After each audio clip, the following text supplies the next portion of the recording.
Mateus capítulo 22, versículo de número 1.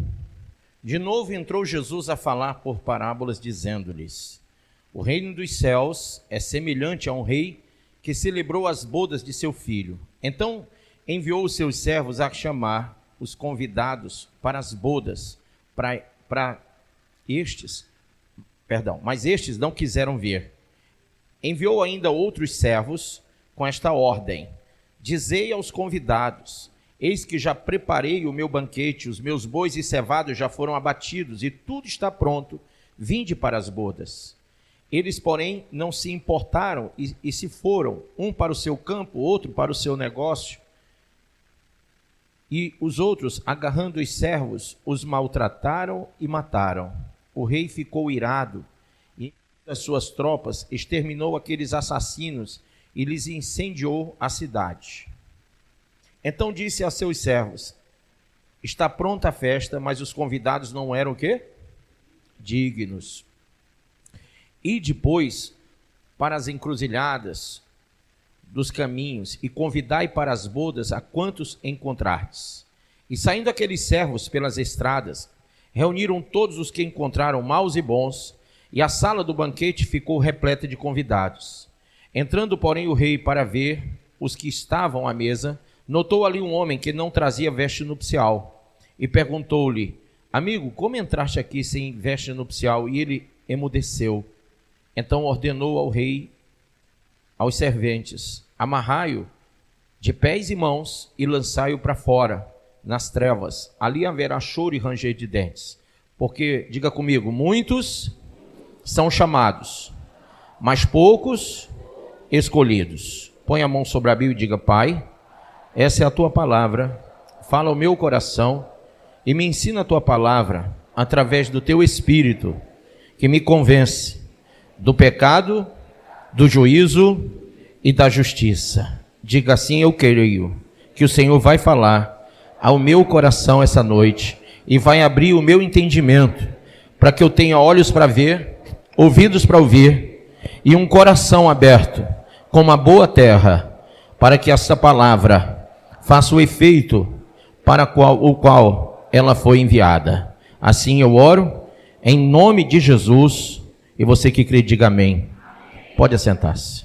Irmãos, nós vemos aqui nessa parábola, Jesus, ele conta uma parábola que até parece a de Lucas 14, mas a gente sabe que essa parábola ela é diferente, porque a situação também é diferente. Jesus aqui havia entrado na cidade de Jerusalém e estava enfrentando as autoridades religiosas de lá.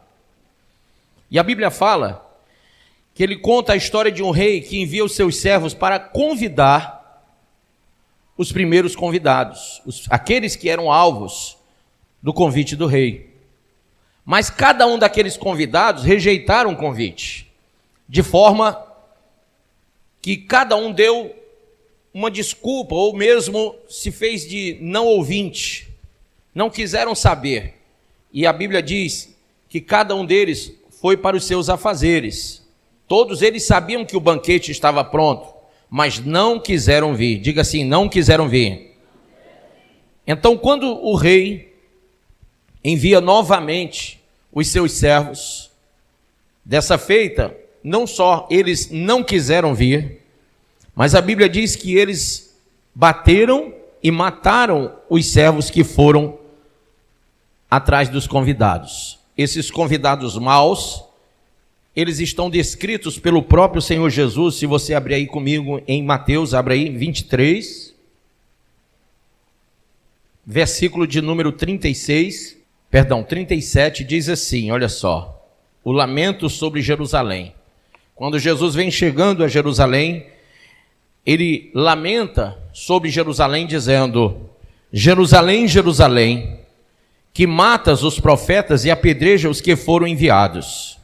Quantas vezes quis eu reunir os teus filhos, como a galinha ajunta os seus pintinhos debaixo das asas, e vós não o quiseste. Eis que a vossa casa vos ficará deserta. Declaro-vos, pois, que desde agora já não me vereis, até que venhais a dizer: bendito que vem em nome do Senhor. Amém? E aqui ele citou o Salmo 118, verso 26, para que se cumprisse a palavra. Então, realmente, o povo de Israel recebeu o convite, mas a Bíblia diz, vamos aí para João 1, que eles não receberam. Esse convite não foi bem recebido por aqueles que foram escolhidos, que foram chamados povo de Deus. Veja aí no capítulo 1 de João, versículo 11 diz: veio para o que era seu, e os seus não o receberam, mas a todos quanto receberam, deu-lhes o poder de serem feitos filhos de Deus, a saber os que creem no seu nome, os quais não nasceram do sangue, nem da vontade da carne, nem da vontade do homem, mas de Deus. Amém? Então Jesus veio para os seus, Israel, mas Israel não recebeu. Os primeiros convidados mataram os profetas. Se você for estudar a história dos profetas do Antigo Testamento, todos eles, inclusive João, é decapitado, né? O último dos profetas foi decapitado. E nós vemos que foram rejeitados, os primeiros convidados rejeitaram aqueles que eram servos, que eram os que trabalhavam para convidá-los para Deus, para virem, para participarem das bodas, participarem da festa do rei, mas eles rejeitaram. Então agora Jesus está dando uma revelação sobre a igreja, porque a igreja, irmãos, são os últimos convidados. E veja no tocante à igreja, aqui no texto, voltando aí para Mateus, capítulo 22, olha como o Senhor retrata sobre a igreja. Versículo 7, quando mataram os profetas, a Bíblia diz no 7, o rei ficou irado e enviando as suas tropas, exterminou aqueles assassinos e lhes incendiou a cidade. Então disse aos seus servos: está pronta a festa, mas os convidados não eram dignos. E aí, se você lembrar do que Paulo falou sobre ser digno, lá em 1 Coríntios, no capítulo 11, quando Paulo retrata a ceia, ele diz que todo aquele que come e bebe indignamente no reino de Deus, come e bebe para a sua própria condenação. Amém ou não amém? Então, Paulo está mostrando, Paulo está testemunhando, Paulo está aclarando que nós não podemos, como igreja, estarmos na mesma posição de Israel. Israel se posicionou contrário ao convite. Israel não deu ouvidos ao convite. Israel rejeitou o convite. Israel matou os profetas. Israel maltratou os profetas, os primeiros servos. E nós, como igreja, será que nós estamos ouvindo o convite do Evangelho da Graça? Será que você entende o convite para essas bodas do Cordeiro? Porque nós sabemos que a qualquer momento Jesus vai vir arrebatar a igreja. Quem crê assim, levanta a mão. A Bíblia diz, pelo apóstolo Paulo, lá no livro de Tessalonicenses, no capítulo 4, 16 e 17, diz que dada o quê? A ordem, tocado o quê? A trombeta de Deus, não é dos anjos, hein? Então não são as 7 trombetas do Apocalipse, essa trombeta vai tocar antes. Tocada a trombeta de Deus, ele descerá dos céus e de maneira alguma nós, os vivos, precederemos aqueles que já morreram em Cristo. Mas eles serão ressuscitados e junto com eles subiremos aos ares até as nuvens, onde receberemos o corpo glorificado, um corpo imortal, um corpo incorruptível. Amém? Então essa promessa vai acontecer. E quando isso acontecer, nós vamos para as bodas do Cordeiro. E a grande pergunta é: quem aqui está preparado para subir? Quem aqui entendeu o convite do rei? Veja que ele enviou o seu filho agora, não foi? Aí no texto diz assim, olhe comigo, por favor. Então disse aos seus servos: está pronta a festa, mas os convidados não eram dignos. Verso 8. E depois para as encruzilhadas dos caminhos e convidai para as bodas a quantos encontrardes. E saindo aqueles servos pelas estradas, reuniram todos os que encontraram, maus e o quê? Bons. E a sala do banquete ficou repleta de convidados. Veja que, primeira coisa, que não há uma distinção entre ser bom ou ser mal. Não é o que você faz que lhe dá o direito de entrar lá, mas o convite do rei. Bispo, isso quer dizer que eu posso entrar no reino como eu sou e ser salvo do jeito que eu sou? De forma alguma. Nós estamos tratando do convite. Nem todo que vai até essa festa vai realmente participar do reino. E você vai entender isso porque o convite foi extensivo a todos. Amém? E nós vemos aqui uma característica desse convite. Diga assim: esse convite, ele tem uma característica, na verdade duas. Ele é inclusivo e exclusivo. Ele inclui o mundo todo, porque Deus amou o mundo, então ele inclui o mundo inteiro. Mas ele exclui aquele que não quer fazer a vontade de Deus. Ele inclui todos os pecadores, mas ele exclui o pecado. Então, existe aí uma teologia liberal dizendo que Deus, ele vai incluir os pecados também. Ou seja, não importa se é bom ou se é mal, ou o que pratica de pecado vai ser incluído no reino de Deus, no corpo de Cristo, vai fazer parte da igreja, da santa igreja que será levada aos ares. Isso é uma mentira. Volto a dizer, a característica desse convite, você, quem já recebeu um convite para uma festa, levanta a mão. E lá no convite tem assim, individual, intransferível. Então, esse convite, ele é individual e ele é intransferível. E quem já viu no convite o tipo de veste, né? Às vezes no convite diz assim, passeio completo. E uma vez eu recebi um convite assim, não atentei para o nome passeio completo. E cheguei no local sem paletó. E quando lá cheguei, o porteiro disse, não pode entrar sem paletó. Eu tive que voltar na minha casa, pegar um paletó e entrar para ir para a festa novamente, porque senão não entrava. Porque era passeio completo. Se tivesse lá dizendo que era social, né, esporte fino, não, passeio completo. Então, quando você recebe o convite, você tem que entender o convite. Diga assim, você já entendeu o convite? Pergunta de novo, você entendeu o convite? O convite da graça requer algumas coisas que nós temos que prestar atenção. E talvez, eu digo talvez, você seja muito parecido com aqueles que são convidados de forma geral. Porque claro que nós vamos pregar o evangelho para toda criatura e muitas pessoas virão. Olha como é que termina o texto. Porque muitos são chamados, verso 14. Mas são poucos o quê? Escolhidos. Diga comigo, existe uma igreja visível, essa aqui, olha para o lado e para o outro. Esse salão aqui tem uma igreja visível, né? Ele está quase cheio. Tem uma igreja visível aqui. Mas todos que estão aqui vão ser salvos? Não, né? Porque existe a outra igreja, a verdadeira igreja invisível. Não quer dizer que ela não está aqui, ela tem que estar aqui, ela tem que congregar, ela tem que ser lavada e remida pelo sangue de Jesus, ela tem que coadunar com a visão da santa doutrina, ela tem que entender o convite, ela tem que perceber quem é que convida, quem é o anfitrião. E quando essa igreja, ela percebe todas essas coisas, ela se torna a igreja espiritual. Quando ela não percebe essas coisas, ela se torna a igreja física.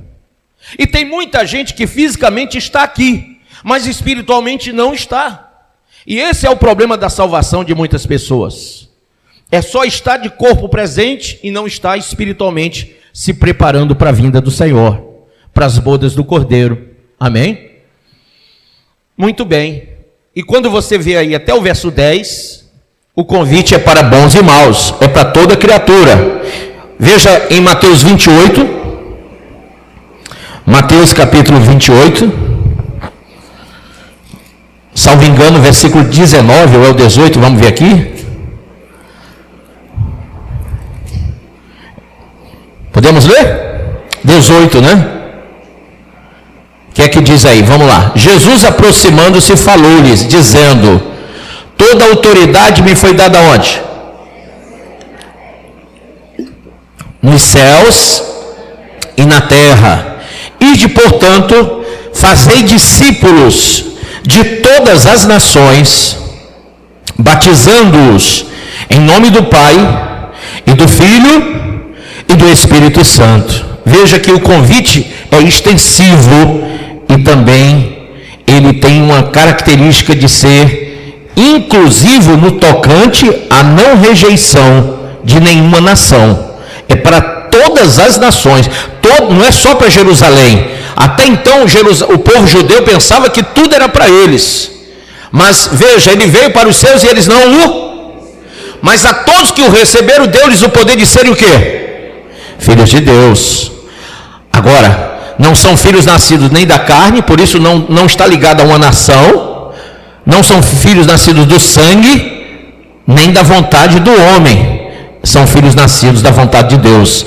Então, há uma extensão desse convite, incluindo todas as nações. Mas quando você começa a ser chamado nesse convite, você vai ter que ler nas entrelinhas que estão aqui, no convite sagrado. Como é o nome desse livro? A Palavra de Deus, a Bíblia Sagrada. Né? Então você vai ter que ler com atenção, porque principalmente no Novo Testamento, você vai começar a compreender o dono da festa. Qual o pensamento dele? Havia uma característica sobre as festas de reis, é que quando o rei fazia um convite, ele geralmente exigia uma veste a todos os seus convidados. E como ele era um homem rico, ele mesmo dava a veste de cada um, a vestimenta. Todos os seus convidados eram vistos com aquela vestimenta, entravam com aquela vestimenta. Até hoje nós temos alguns casamentos que acontecem assim: os padrinhos do noivo e da noiva vestem roupas iguais, não é assim? E geralmente, eu não vou dizer que é todo casal, tem casal que tem condição e compra as roupas dos padrinhos, tem outros que dão somente a orientação para que eles comprem, né? Mas é exigido uma roupa aos padrinhos, às madrinhas. Isso daí é uma característica que vem de muito tempo atrás. De muito tempo atrás nós aprendemos essa característica de que pessoas que são convidadas para uma festa, elas têm que usar um tipo de roupa.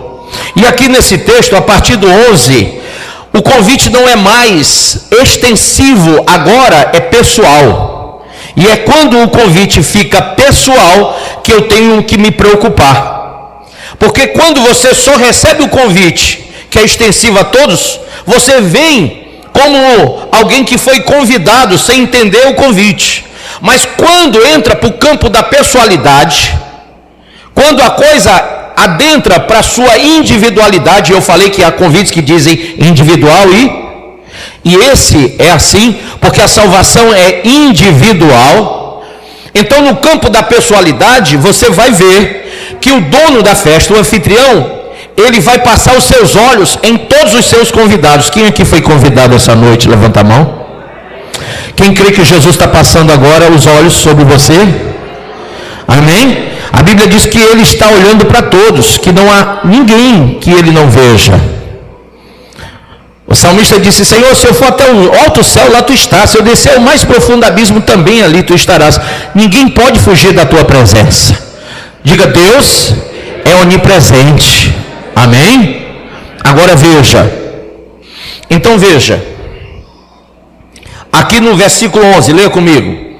Entretanto, porém, o rei, entrando, porém, o rei, para ver os que estavam à mesa, notou ali, olha que ele entrou para ver, notou ali um homem que não trazia veste nupcial. Olha como a coisa agora vai para o pessoal. Veja como ele está reparando. Tem gente que diz assim: Deus não está nem aí para mim, Deus só quer saber do meu coração, mas Deus não está preocupado como eu ajo, como eu procedo. E ali todos os convidados que foram, a Bíblia diz que ele foi para ver, amém? E quando ele viu alguém diferente daquilo que era o padrão, aquilo chama a atenção dele. E veja, no verso 11: entrando porém o rei para ver os que estavam à mesa, notou ali um homem que não trazia veste nupcial, e perguntou-lhe: amigo, como entraste aqui sem veste nupcial? E aquele homem emudeceu. Então ordenou o rei aos serventes: amarrai-o e o quê? De pés e mãos, e lançai-o para fora. Veja, o rei queria ou não queria que aquele homem fizesse parte da festa? Todos foram convidados. Como eu disse, o convite foi extensivo a todos.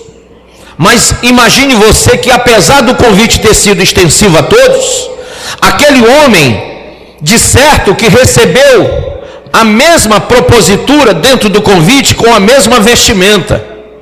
Ele poderia ter se revestido, ele poderia ter se vestido com aquelas vestes, sim ou não?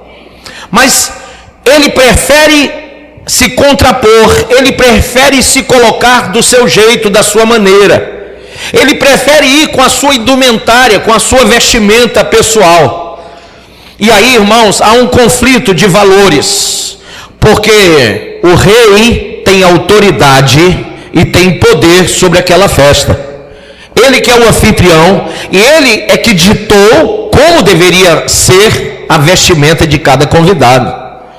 Então, para aqueles que querem realmente participar daquela festa, não é de bom tom, não seria plausível que todos estivessem com as vestes que foram compradas por um preço alto. Imagine que o motivo pelo qual o rei comprava as vestes é porque nem todo mundo tinha condição de comprar. As vestimentas nupciais eram muito caras. Aquele homem teve a oportunidade de se vestir com a mesma vestimenta que todos que ali estavam e desfrutar de uma vestimenta cara, que talvez ele, com mais esforço que ele pudesse fazer, não tivesse condição de adquirir, porque nenhum dinheiro que ele pudesse juntar daria para comprar aquela vestimenta. Aí o que ele faz? Ele pega a vestimenta e deixa de lado e vai do jeito dele. Ele acreditava que não iria ser percebido, que ninguém iria notá-lo, e principalmente com tantos convidados, será que o rei iria olhar para um só? E então ele disse: eu vou. E eu tenho certeza que ele não vai notar a diferença, porque tem muita gente com essa vestimenta aí, só eu diferente. Ele não vai notar não, ele não vai reparar em um, e se reparar, ele vai fazer vista grossa, porque ele vai dizer consigo mesmo: não tem problema nenhum, só é um, no meio de tantos, só um mesmo, não tem problema. Sabe como é o nome disso? Hipergraça ou hipercalvinismo. Eles acreditam que Deus vai receber as pessoas do jeito que elas são, e com toda a carga de pecado que elas trazem consigo, sem mudança, sem transformação. As pessoas todas dizem que são cristãos, todas elas dizem que são cristãos, e todas elas acreditam que vão entrar nas bodas do Cordeiro. Qualquer crente que você perguntar, de qualquer denominação evangélica, que prega inclusive um monte de heresia, que pratica o judaísmo, igrejas que estão abertas para satisfazer desejos e volições humanas, que praticam o hedonismo, igrejas que vivem na visão pragmatista, que só estão pensando no final das coisas e não em como chegar nelas. Essas igrejas estão cheias de pessoas que dizem que Deus as ama como são, e que Deus vai recebê-las dessa forma. Olha, esse era o pensamento. Sabe aquela bebida? Não, Deus não vai se preocupar com isso não. Sabe aquela traição que você cometeu no seu casamento? Não, mas Deus não vai se preocupar com isso não. Sabe a fornicação que você pratica no namoro? Mas Deus ele me ama, ele não vai observar uma coisa dessa, ele vai deixar passar. e muitas outras coisas, como a imoralidade, a promiscuidade sexual, outras coisas como a homossexualidade, o lesbianismo, que hoje, dentro da visão da ideologia de gênero, é praticado dentro das igrejas como uma coisa normal. Tem igrejas chamadas inclusivas, eu usei esse nome aqui no sentido e não nesse outro sentido, porque essas igrejas chamadas inclusivas e afirmativas, elas querem dizer que Deus vai receber todos os pecadores como são. E aí nós teríamos que rasgar o texto lá de Gálatas 5, que fala sobre todos os pecados que as pessoas que cometem não herdarão o reino dos céus, que são as obras da carne. Nós vamos ter que riscar os textos de Romanos, os textos do Antigo Testamento, os textos do Novo Testamento, como Romanos 1, como 1 Coríntios, que fala no capítulo 6 sobre os pecados que, cometendo eles, as pessoas não entrarão lá nas bodas do Cordeiro. E não adianta alguém vir dizer: não, mas eu tenho certeza que Deus mudou de ideia, eu tenho certeza que o Senhor vai te receber. Não creia nesses pastores legalistas, não acredite nesse evangelho legalista, esse evangelho conservador, esse evangelho ultrapassado, dessa Bíblia ultrapassada, porque a Bíblia tem que ser, como que chama? Atualizada, é o que eles dizem. Eles querem atualizar o convite para colocar, acrescentar algumas palavras no convite e tirar outras, a fim de que o convite fique adequado para aquilo que eles querem fazer e como eles querem ser. Então eles querem sim, todo mundo. Se eu perguntar aqui, quem quer ir para o céu, levanta a mão. Todos? Tem alguém que não quer? Levanta a mão. Se não quiser, não precisa nem estar aqui dentro, né? Mas imagina você uma coisa, você quer mesmo? Agora você está acreditando nessa mentira de que o Senhor vai mudar o convite por sua causa, de que o Senhor vai tirar ou acrescentar qualquer palavra no convite, para poder receber você nas bodas do Cordeiro. E eu queria que você lesse aí Apocalipse 22, porque esse convite é imutável. A Bíblia fala que Deus é imutável. Lá em Malaquias 3,6 diz que Deus é imutável. Mas o convite também é, porque o convite é a palavra de Deus. E se Deus é imutável, a sua palavra também o é.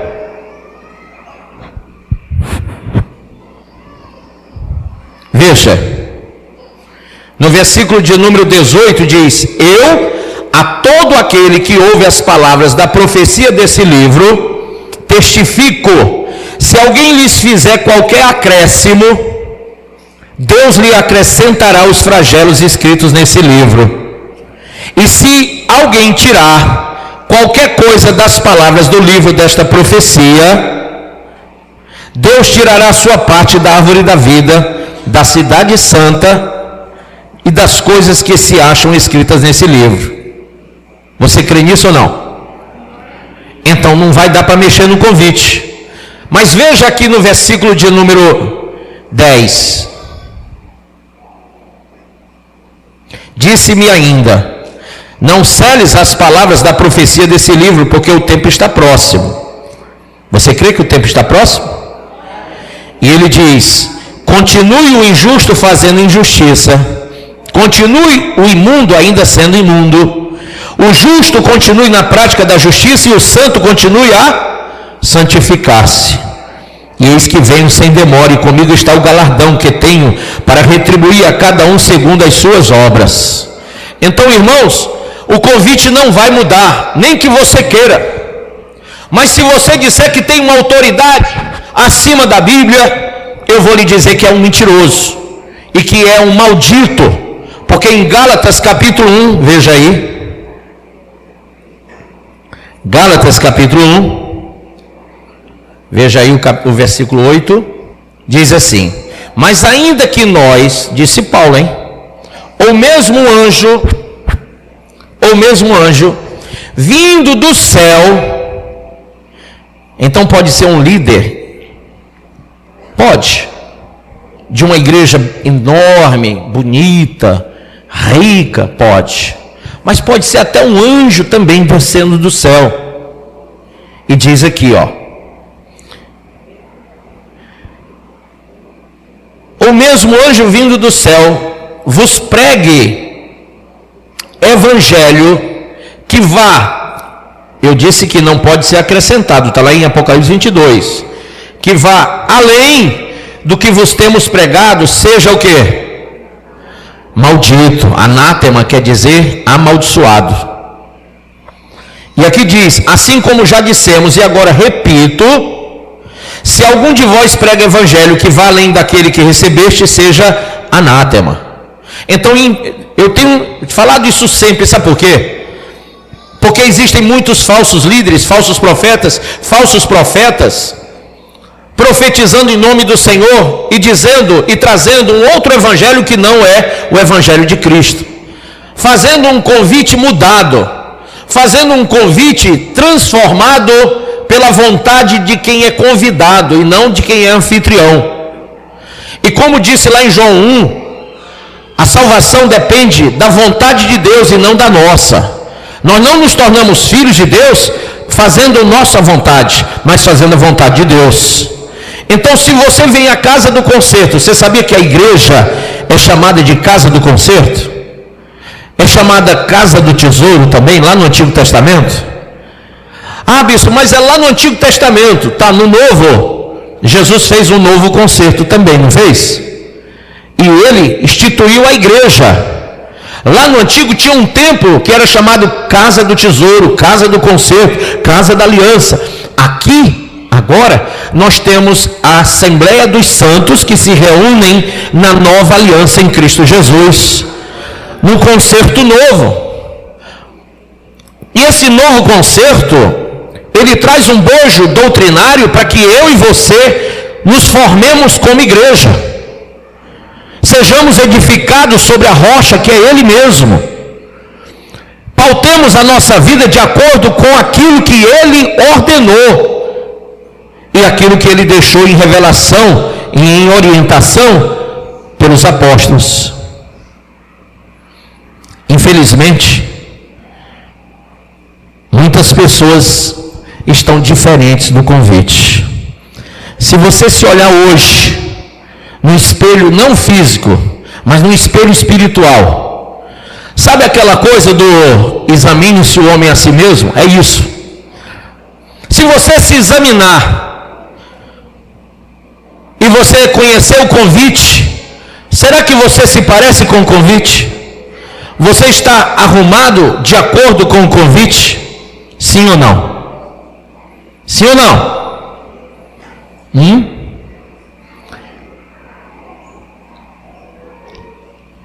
Essa é a pergunta. Se você está aqui fazendo do seu jeito, você não está de acordo com o convite.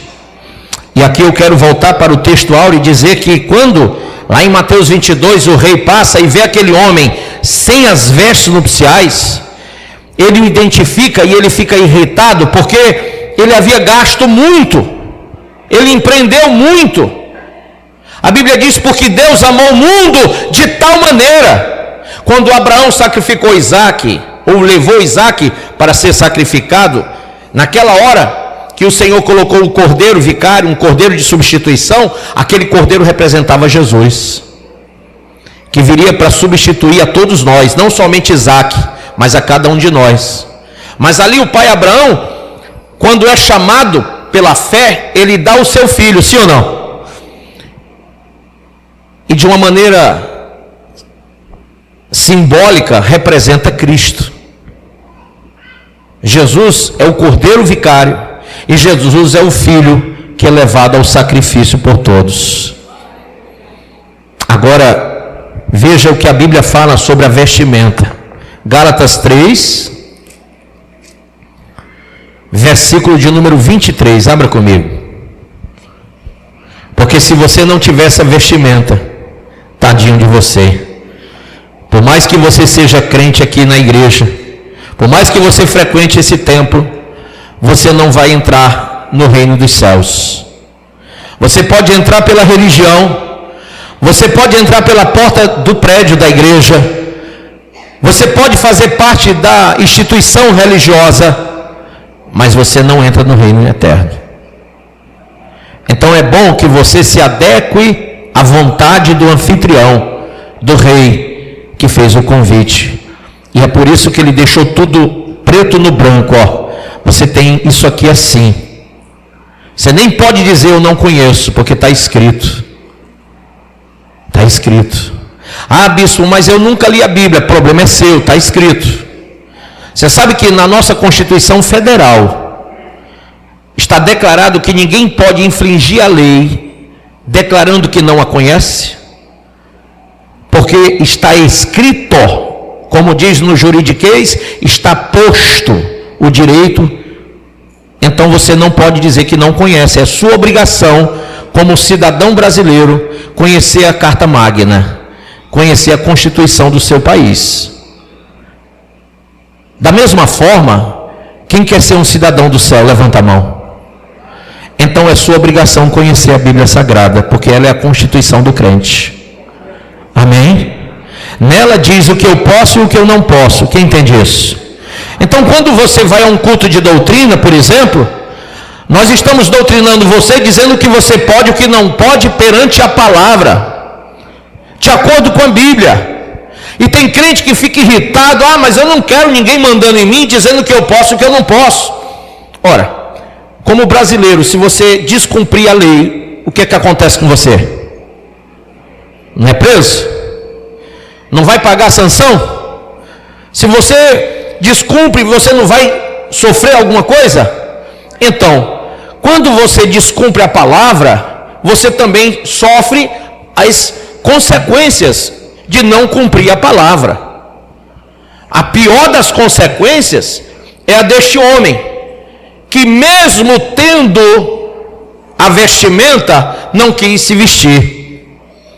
E esse homem se parece talvez com você, que mesmo tendo uma Bíblia na mão, não quer se transformar, não quer mudar de vida. Entende isso? Então veja, versículo 23 de Gálatas 3. Mas antes que viesse a fé, estávamos sob a tutela da lei, e nela encerrados para essa fé que de futuro haveria de revelar-se. De maneira que a lei nos serviu de aio para nos conduzir a Cristo, a fim de que fôssemos justificados por fé.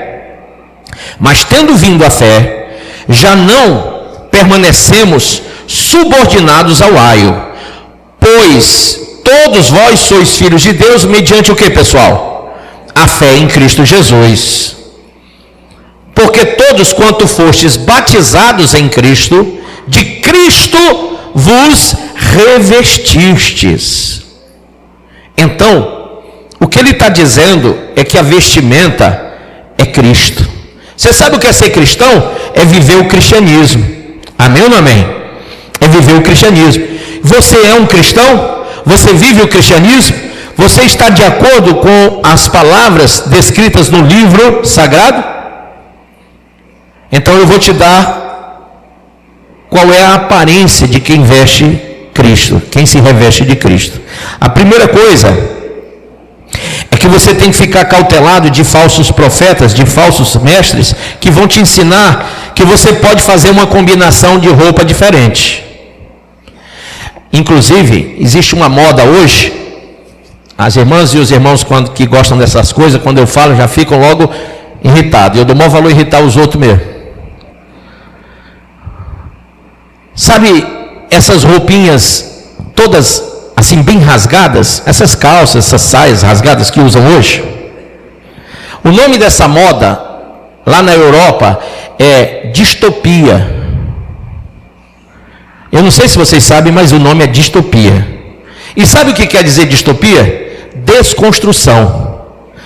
Então eles querem desconstruir o que é básico, o que é normal, o que é costume, de forma que você vai usar umas coisas que não tem nada a ver, não se encaixa, mas de fato, essa coisa que não se encaixa é que eles acham que deve ser vestido hoje, que deve ser o bonito. Então você vai ver uns homens aí que parecem o Pernalonga, né, com aquelas calças tubinho. E por quê? Porque na moda da distopia, essas calças que eu uso assim, frouxinha, não se usa mais. No entanto, irmãos, nós não estamos aqui para sermos desconstruídos, nós estamos aqui para sermos feitos novas criaturas. O grande problema do crente que está na sala do rei, diga: eu estou na sala do rei, mas não está revestido de Cristo, é porque você está sendo desconstruído pelo seu aparelho celular. Você está sendo desconstruído pelas músicas que você escuta. Você está sendo desconstruído pelo falso evangelho que você ouve.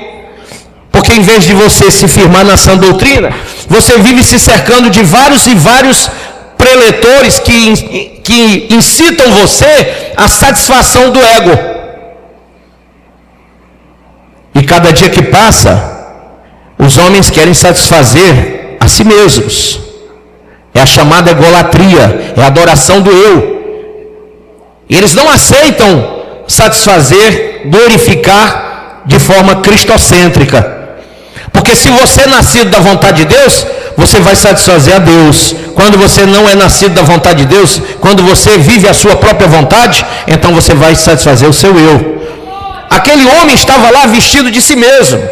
Como você talvez esteja vivendo o evangelho maltrapilho, vestido de si mesmo. Longe da propositura, longe da base, longe do fundamento que é Cristo.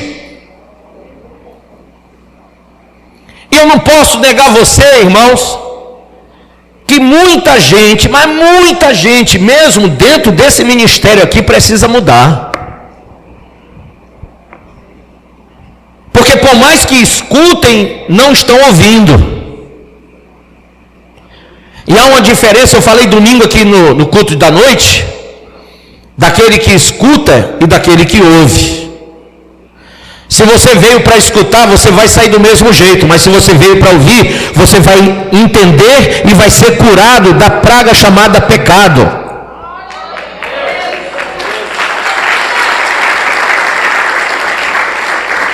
Então um crente que reveste-se de Cristo, diga, primeiramente, ele sofre uma transformação de vida radical. Ele passa por uma experiência de transformação radical. Não é aquela pessoa que diz: não, bispo, tenha paciência que tudo é seu tempo. Não, senhor. Hebreus 3,7 diz: se hoje ouvires a voz do Senhor teu Deus, não endureçais o vosso. Então a mudança não é para ser procrastinada, não é quando você quiser. O rei está chamando. Amém? O noivo está vindo. O arrebatamento pode ser a qualquer momento. E você tem que estar transformado segundo a vontade de Deus e não a sua. Você não veio aqui para fazer diferente, você veio para fazer diferença. Então entenda uma coisa: essa transformação tem que ser hoje. Bispo, eu sou um viciado em droga, então hoje você vai deixar. Bispo, eu sou um alcoólatra, então hoje você vai deixar. Bispo, eu sou um prostituto, uma prostituta, um adúltero, um idólatra, eu sou um feiticeiro, eu sou uma pessoa que vive na imoralidade, na promiscuidade. Hoje você vai deixar. O convite não é para amanhã, é para hoje. E se você tiver juízo, e se o Espírito Santo que está falando com você agora, para te convencer do que eu estou dizendo, se você der ouvidos à voz do Espírito Santo hoje mesmo, você vai entregar sua alma para Deus. E você vai entregar sabendo que o convite diz como tem que ser, e não do jeito que você quer. E você vai ter que mudar, meu irmão. Não importa se você tem 5 anos, 10 anos, 50 anos como eu, ou mais. O convite é para todos. Mas só vai ficar aqueles que realmente estiverem adequados. Tem muita gente que vem à igreja e sai. Nós chamamos de desviados. Sim ou não? Mas por que sai? A Bíblia diz que se eles fizessem parte, não teriam saído. Mas eles não são dos nossos, porque se fossem, estariam conosco. Fato é muitos são convidados, mas poucos vão ser escolhidos. Porque só vai permanecer os adequados. Aqueles que tiverem sensibilidade para essa mudança radical, para uma experiência espiritual, e não apenas religiosa, e não apenas humana. Você não tem que fazer parte apenas da igreja visível, mas você tem que fazer de tudo para ser a igreja invisível. Isso não é fácil. Há um preço a pagar, e ele é renunciar a si mesmo. Amém? Você vai ter que renunciar ao seu ego. Você vai receber a dádiva da salvação, mas você também vai receber a ordenança da salvação. Porque todo mundo quer entregar a vida a Jesus, claro. Ninguém quer ir para o inferno. Quando você pergunta assim, quem recebe Jesus como Salvador? Levanta a mão, quem recebe aqui? Quem já recebeu e recebe? Amém? Só que você esqueceu da outra parte. Senhor. Se for só Salvador, ninguém vai deixar de receber o Salvador. Quem é que não quer ser salvo? Quem quer ir para o inferno? Ninguém. Mas a questão é que o convite diz que você tem que declarar com a sua boca e em seu coração crer para a justiça que Ele é o teu Senhor e o teu Salvador. E se Ele é Salvador, Ele te salva. Mas se Ele é Senhor, quem manda é Ele. Enquanto você estiver no poder, Ele não vai agir na sua vida. Não se engane, ninguém é salvo se não for pela vontade de Deus. Amém? Não se engane. Bispo, mas eu sou dizimista, eu oferto para ajudar a obra. Amém. Mas se você não fizer a vontade de Deus, saindo do pecado, se você não buscar fazer parte da igreja espiritual, pode ter certeza que esse dinheiro aí não vai comprar a tua alma, não. Não vai salvar você. E o que é feito dessas pessoas que vivem fazendo sacrifícios? Eu vou contar para você que lá no Antigo Testamento haviam esses sacrifícios, essas liturgias de sacrifícios. Quando Jesus subiu ao céu, e o Espírito Santo veio sobre os apóstolos e sobre a igreja, não mais em porção, mas agora na plenitude, revelando Cristo. Olha só o que aconteceu. A Bíblia diz que havia uma contenda, porque Pedro, Tiago, João, eles queriam que a igreja seguisse os padrões judaicos. Eram chamados judaizantes. E Paulo, que teve a revelação lá no terceiro céu, ele foi até o Esporâneos, o terceiro céu, ele brigou com os três, e ele disse, não, a igreja não é para ser judaizada. Tanto faz circuncisão como incircuncisão, isso não tem mais valor. E Paulo foi quebrando a questão de lua nova, de sábado, de festas, de cereais, foi quebrando todos os trâmites da antiga lei judaica, dos rituais levíticos, e disse, agora vivemos sobre a égide da nova aliança em Cristo, e temos que nos tornar nova criatura, e se há um sacrifício a fazer, tem que ser do nosso corpo, porque o nosso corpo tem que ser templo e morada do Espírito, e devemos fazer de maneira racional, um culto perfeito a Deus de maneira racional, e não podemos nos conformar com este século, mas nos transformar pela renovação do entendimento, e quando nós formos renovados no entendimento, vamos entender a boa, perfeita e agradável vontade de Deus, e aí sim vamos nascer da vontade do Pai.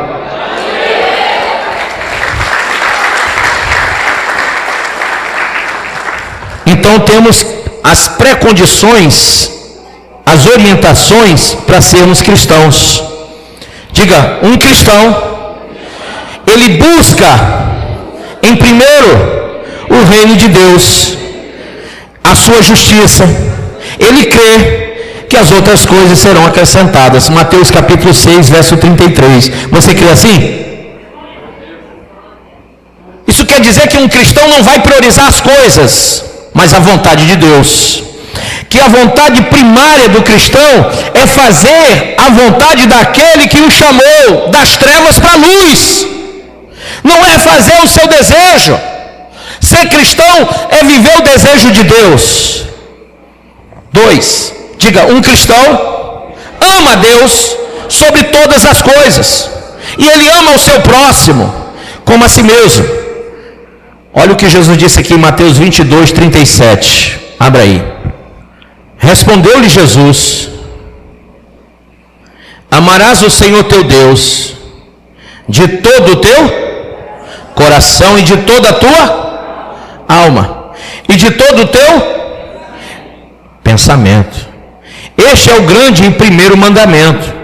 O segundo, semelhante a este, é: amarás o teu próximo como a ti mesmo. Destes 2 mandamentos dependem toda a lei e os profetas. Amém? Então, nós temos que amar Deus sobre todas as coisas, mas temos que amar o nosso próximo. E você está amando o próximo? Está amando a Deus sobre todas as coisas? Então veja, qual é a sua prioridade? Fazer a vontade de Deus ou a sua? Você milita mais na vida pessoal ou na espiritual? Por quem você mais luta? Pelo reino do céu ou pelas coisas da terra? Faça uma análise, quebre a hipocrisia religiosa e faça uma leitura de si mesmo. Examine-se o homem a si mesmo antes de comer o pão e beber o cálice, para não ser indigno diante do Senhor, irmão.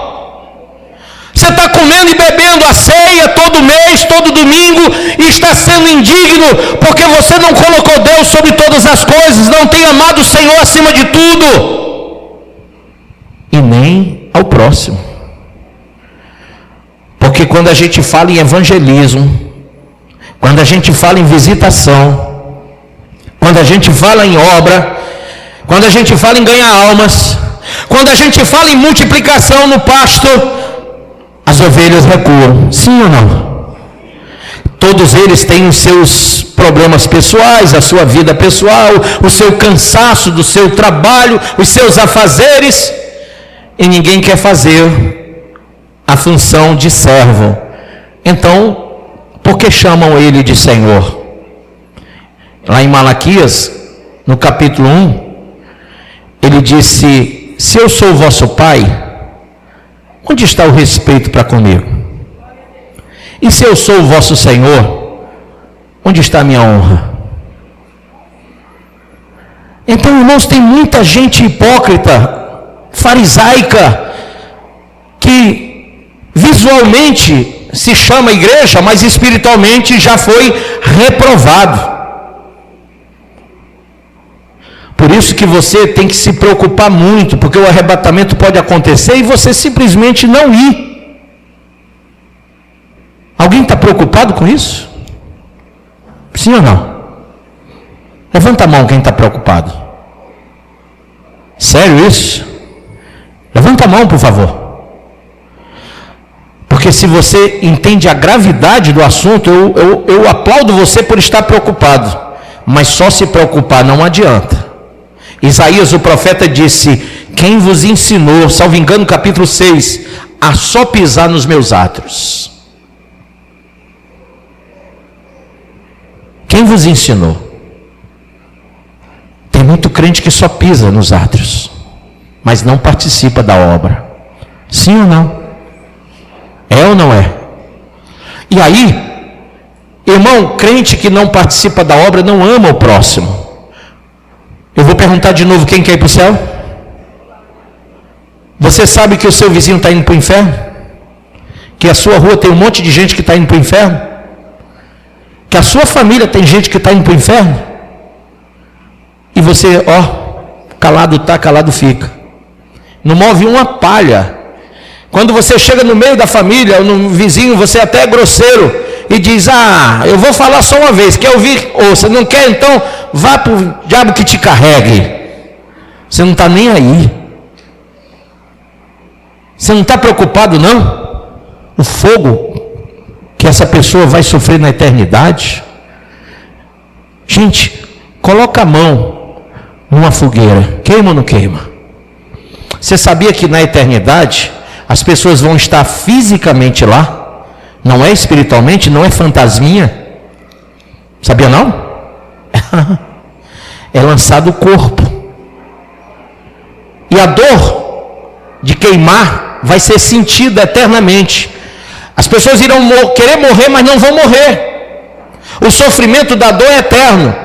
A sensação da dor é eterna. Então imagine, você não quer isso para você, quer? Mas você está calado, deixando pessoas que você todo dia se encontra com ela no seu trabalho, na sua faculdade, no seu colégio, na sua vizinhança, na sua família, eles estão indo para lá e você não está fazendo nada. O que é ser cristão? Sabe por que ele é chamado o Cordeiro de Deus, que tira o pecado do mundo? Porque ele é cordeiro de substituição. Se você amasse mesmo o próximo como a si mesmo, você se colocaria no lugar daquela pessoa e diria: assim como eu não quero ir, eu não vou deixar ele ir também. Eu vou lutar por essas almas. Quem entendeu isso? Por favor, quem entendeu isso? Se você realmente puser isso na sua cachola, você nunca mais vai deixar uma igreja sequer vazia. Você nunca mais vai fechar sua porta para um núcleo da igreja. Você nunca mais vai ser egoísta, egocêntrico, de querer a salvação para si, de receber a palavra e se calar. Esse é um problema que atinge todas as igrejas evangélicas do Brasil. Rio Grande do Sul está sofrendo horrores, sim ou não? Você sabe quantos por cento de evangélico tem no Rio Grande do Sul? 3%. 3%. Você sabe que tem mais de 80 cidades, municípios do Rio Grande do Sul que não tem uma igreja? E eu vou falar do Ceará. Você sabe que nós temos uma concentração de 93% de evangélicos em Fortaleza e só 7% em todo o interior do estado? Isso quer dizer que o interior está pobre espiritualmente, sim ou não? Milhares estão indo para o inferno no nosso interior. E cadê o povo de Deus para ir para lá evangelizar? Para andar de cidade em cidade, de aldeia em aldeia. Onde estão os missionários? Ah, bispo, Isaías 53 diz: como crerão se não há quem pregue? Mas também diz assim: como pregarão se não há quem envie? A igreja hoje recebeu uma informação do inferno que todo pastor é ladrão, sim ou não? Aí, sabe o que é que essa igreja faz? Ela pega essa informação aqui e a outra que eles estão dizendo, outra mentira, outra ilação, outro fake, sabe qual é? É que o dízimo é da lei e o dízimo não é da lei, que a oferta não precisa. E precisa, não precisa? E o dízimo também. E aí, irmãos, eu já tenho me cansado de tanto ensinar que o dízimo nunca foi da lei, mas veio antes da lei. Mas as pessoas, elas preferem ouvir aqueles que ensinam o que elas querem ouvir. E aí a maioria dos cristãos não são dizimistas. E quando oferta o seu pior. E aí as igrejas ficam sem condições de enviar missionários. Quem está entendendo? Não tem dinheiro. Às vezes falta para pagar a luz, a energia da igreja, sim ou não? Às vezes falta para pagar o aluguel, irmão. É uma ginástica todo mês para pagar o aluguel de uma igreja. Como é que nós vamos enviar pessoas? O que é investido para que essa obra vá? Para que essa palavra chegue lá? Você não tem noção do desdobramento que a gente tem que fazer para conseguir manter a programação de rádio e de TV. Você não tem a mínima noção do sofrimento que é. E é por isso, igreja, que nós temos que aprender a amar o próximo como a nós. Alguém diz assim: mas bispo, o senhor faz o programa para encher a igreja Cristo Salva? Não, que eu não tenho nenhuma igreja Cristo Salva no interior. Eu queria ter, mas não tem nenhuma.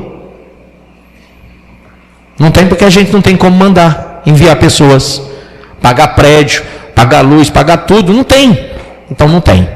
Mas nós estamos lá pregando para salvar vidas. A TV a cabo vai para o Brasil e para o mundo, estamos salvando vidas. As plataformas das redes sociais estão no mundo inteiro, está salvando vidas. Essa é a igreja espiritual que vai. Amém?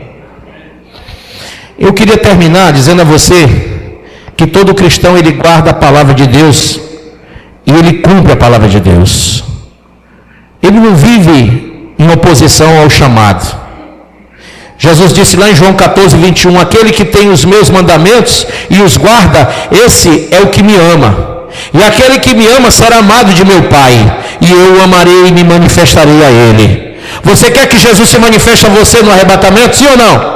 Então guarde o mandamento de Deus, porque se você guarda o mandamento do Senhor, e aqui ele fala, os meus mandamentos, é Jesus falando, a doutrina, hein?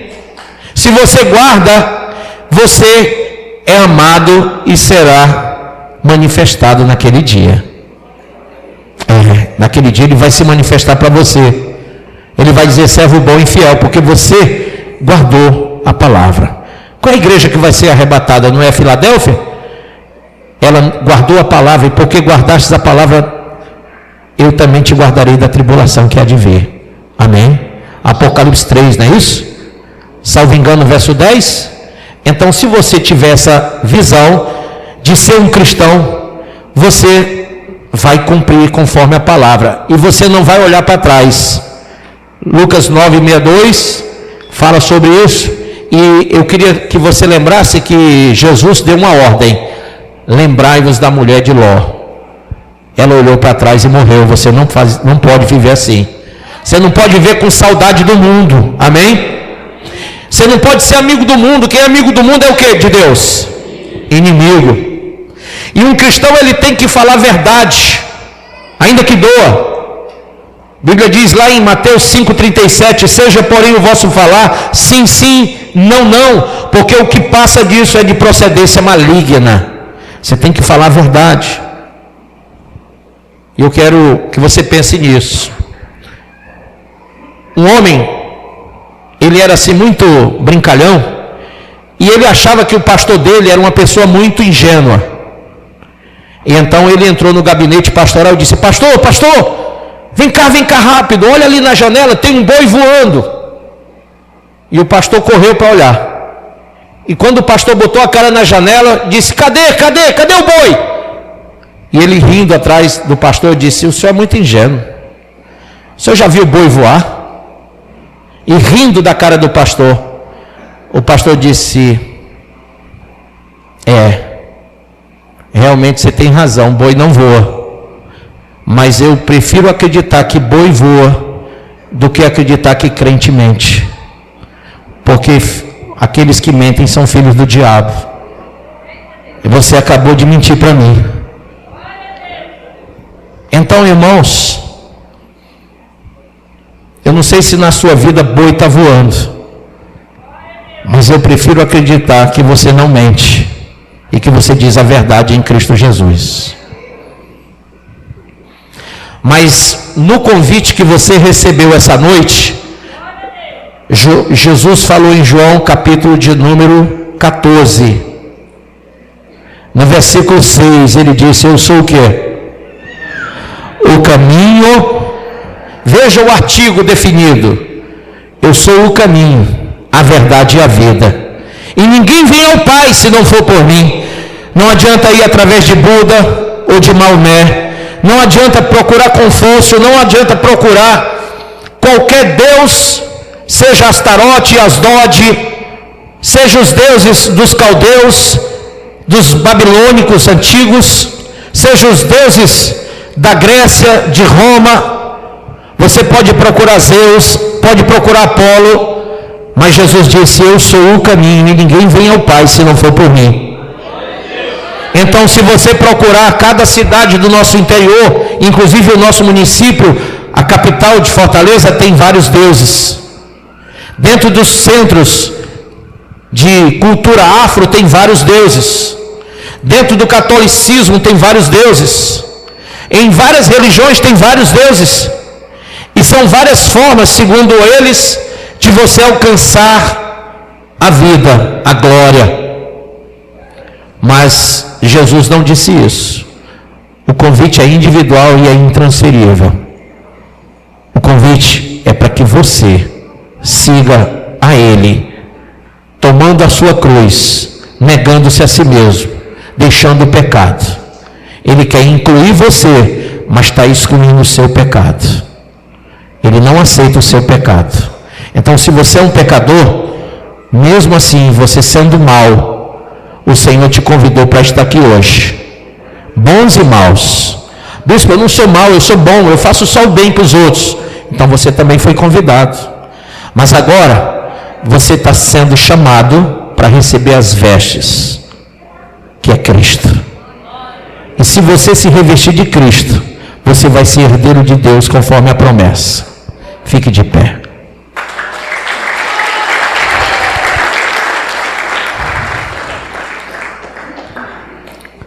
Procura.